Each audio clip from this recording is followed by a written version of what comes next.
Hello everybody, welcome to another video. A bit of a different video today because we're just going to do one trip.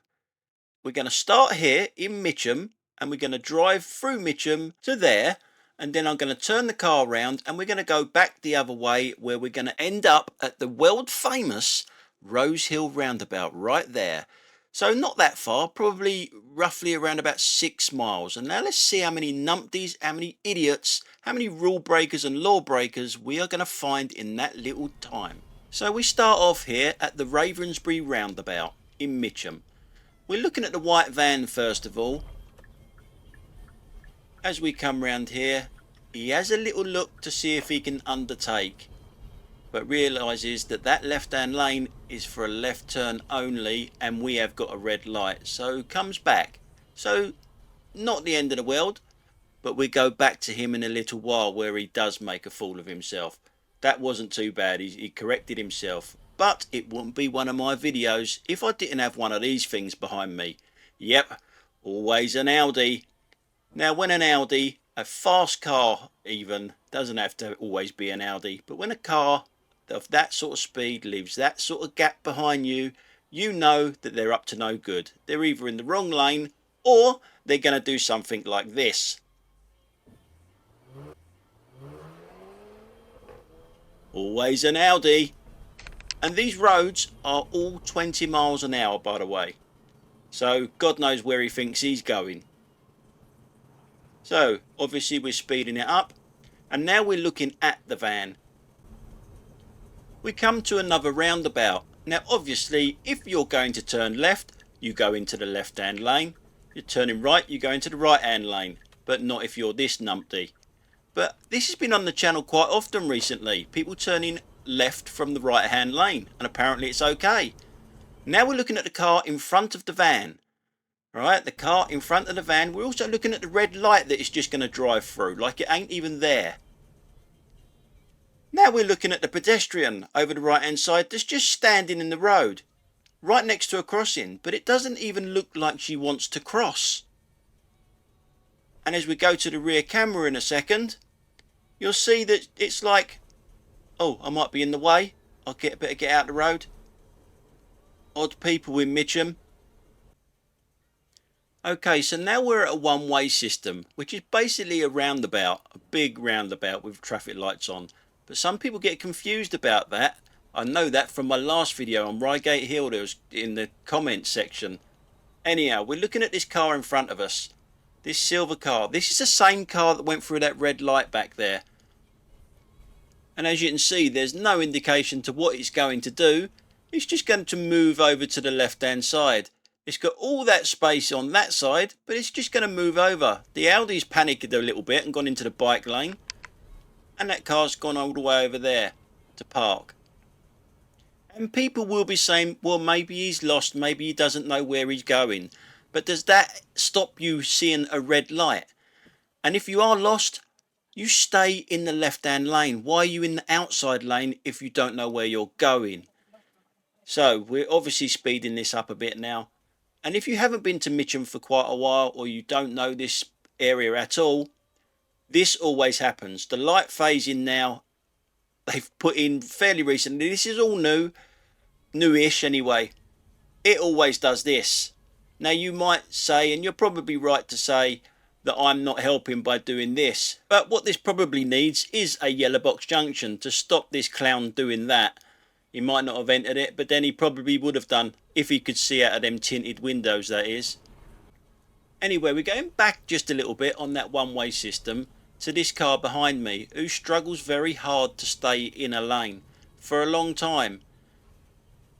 He's all over the bloody place. Now I'm going to have to put this here because his car is so shiny under his badge that it kept showing my number plate. And I don't want people to know my number plate. But you can subscribe as well if you want to, and hit the bell and all that sort of stuff. You know the drill. Anyway, we're still looking at this car because it still does what it normally does. Obviously we've got a little bit of an undertaker there because of that car blocking the road. Don't mind so much because it had a free road. But look at this car. Why does it need 2 lanes again? We are in Mitcham, as I said. We are in Mitcham, and they're different people in Mitcham. They drive differently, act differently, they do everything differently. So we're going to go to the front camera now. And we've still got that van up there in front of us that was there right at the beginning. We've got the guy that just undertook us. And up there in front, we've got some buses on the left-hand side. They're at bus stops, so they're not moving. So the two vehicles in front of me are going to overtake them. But they want to be bearing left after these traffic lights. I'm going right. So the bus here to my left-hand side really doesn't help anyone out. How bad is that? They've stopped them from actually getting into the correct lane, even though he was parked at a bus stop. Actually, it wasn't a him, it was a her that's done that, that's blocked off the BMW. It's going to let the van in, but it's going to leave the bloody BMW hanging there. Luckily enough, the bus driver behind that does let it in, reluctantly, I think. Anyway, as we go past here, we're almost at the turning point where we're going to turn round and come back the other way. So nothing happens, and the next time you'll see us, we'll be at the set of traffic lights that we were just at, but obviously facing in the opposite direction. But now we're concentrating on this recovery vehicle that's going to come behind me here. Have a look at him rather than his vehicle. Now he's clearly on the phone. Head down. There's nothing interesting on the centre of your steering wheel that will hold your attention that much. Another big clue is this.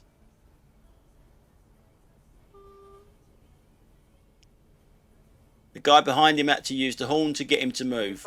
Now the guy behind him, you'll see him flashing in a second, because there you go, he's flashing now. He's just been cut up by the car that's in front of him now, who tried to go round the outside on a right turn only lane. So obviously we're speeding it up here now. We're going to go back into Mitchum, into the one-way system. And it looks like this guy behind me now is actually on the phone as well. There's something very interesting on his lap otherwise. I don't know what that could possibly be. So we're still looking at the recovery vehicle now, as well as this guy behind me. The recovery vehicle guy pulls over and decides to do a bit of paperwork. You'll see the guy directly behind me in the van. He is clearly on the phone. You'll see it in a second when he lifts it up. There you go. There's the phone. And the guy next to him is actually going to be doing some paperwork. There it is. The book's out on the steering wheel.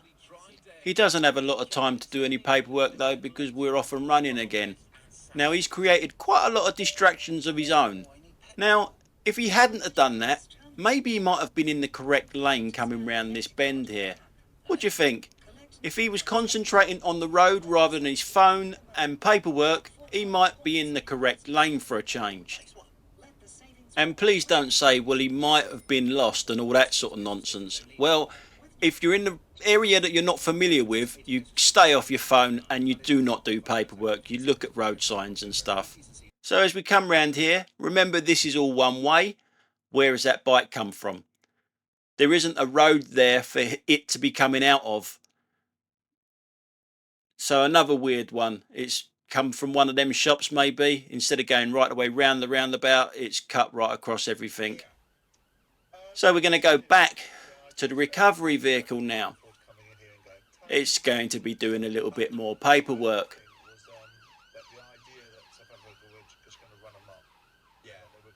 Now, we're going to be spotting something different now. Here we go, two pictures of him. The first one, the one on the left, is when we first saw him when I said he was on the phone. The second one on the right is now. Can you spot the difference?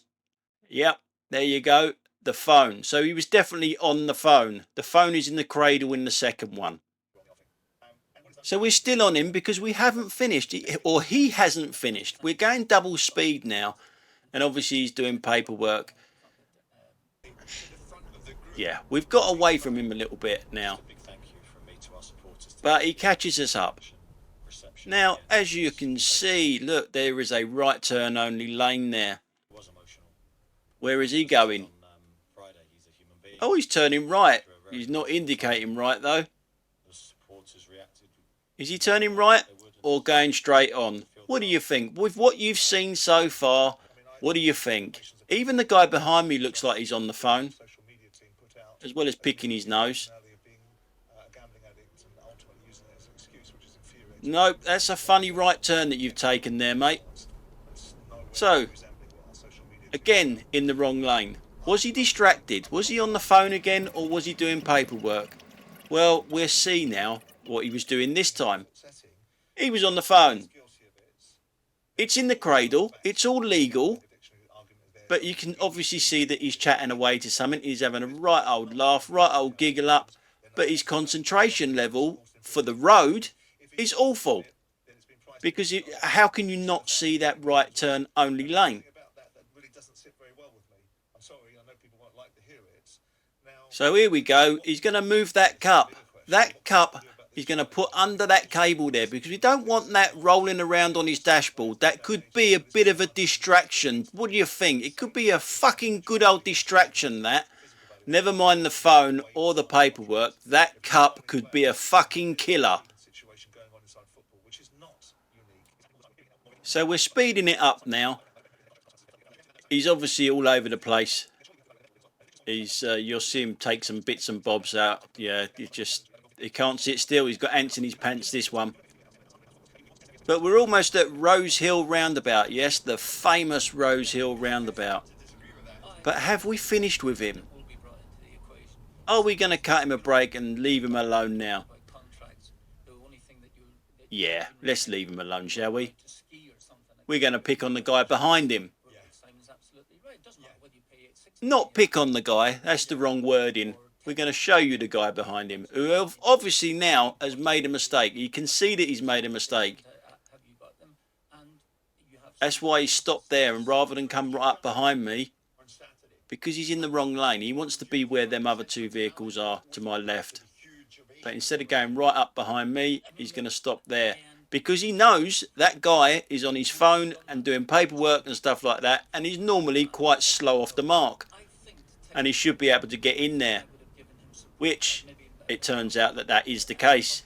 He's obviously on the phone or doing paperwork again, and he's got time to get into the correct lane. And turn right. So that's it. That's it for today, guys. Thanks a lot for watching. Let us know what you think in the comments down below.